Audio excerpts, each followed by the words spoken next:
Hello বন্ধুরা, তোমরা কেমন আছো? নিশ্চয়ই ভালো আছো। আজকে আমি একটা রুগীদের একটা চিকেন স্যুপ করে দেখাচ্ছি।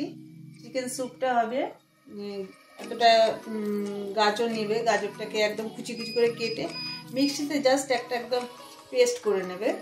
পেস্ট করে ওটা ধুয়ে জল দিয়ে দিলে কড়াইয়ে, তারপরে চিকেনটাকে টুকরো টুকরো করে চিকেনটাকে দিয়ে দিলে, একটা তেজপাতা দিয়ে দিলে, আর 2 কোয়া পেঁয়াজ দেবে, আদা দেবে, রসুন দেবে, দিয়ে ফুটিয়ে নেবে। তেজপাতাটা ওখানে ফেলে দিয়েছি, এটা ফুটে গেছে, একদম চিকেন সেদ্ধ হয়ে গেছে, ওটাকে ছেঁকে নিয়েছি। চিকেনটাকে দেওয়া আছে, একদম গাজরের এটা দেওয়া আছে, স্টুটা আছে। স্যুপটাতে লাগবে একটা ডিম। মোটামুটি কনস্টের রুগী যারা আইবিটি তারা মোটামুটি ভালো থাকে, সুস্থ থাকে। চালের গুঁড়োর পাউডারটা নিয়ে নেবে, এটা 1 চামচ 2 চামচ। কর্নফ্লাওয়ার বলো, কর্নফ্লাওয়ারটা আমরা দেবো না, কর্নফ্লাওয়ারটা চলবে না। চালের গুঁড়ো নিয়ে নেবে, চালের গুঁড়ো মানে গুলে নেবে, দিয়ে এটাতে দিয়ে দেবে। খুব একটা থিকনেস আসবে না চালের গুঁড়োতে, কিন্তু এইভাবেই করে দিতে হবে।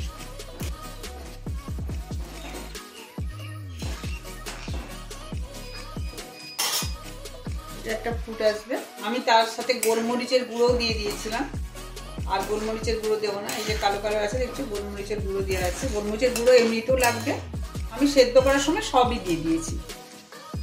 এরপরে আমি এটা একটা ডিম দিয়ে দেবো, আর হালকা একটু নুন দিয়ে দেবে। আমি নুন দিয়েছিলাম, আর একটু দিয়ে দিলাম।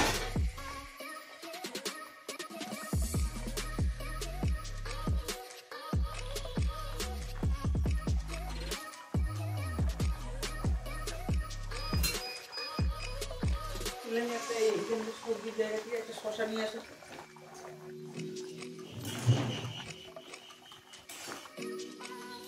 জাস্ট এইভাবে আস্তে আস্তে করে ঘুরিয়ে দেবে। মোটামুটি হয়ে গেছে, এখানে একটু দিয়ে দেবো। মুখটা সাদা দিতে হবে, সব কিছু তো দিতে হবে, একটু একটু বাটার দিতে হবে, মানে ডিমটা যখন তুলে খাবে মোটামুটি পোজের মতন হয়ে গেছে। সব প্রোটিন জাতীয় জিনিস, ওদেরকে যত খাবে ততটা শক্ত, মানে স্ট্রেংথটা খুব ভালো পাবে।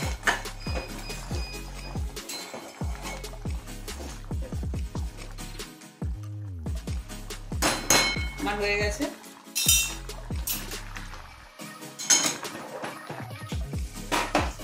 রেখে ঠান্ডা হয়ে গেলে বাটিতে দিয়ে দেবো।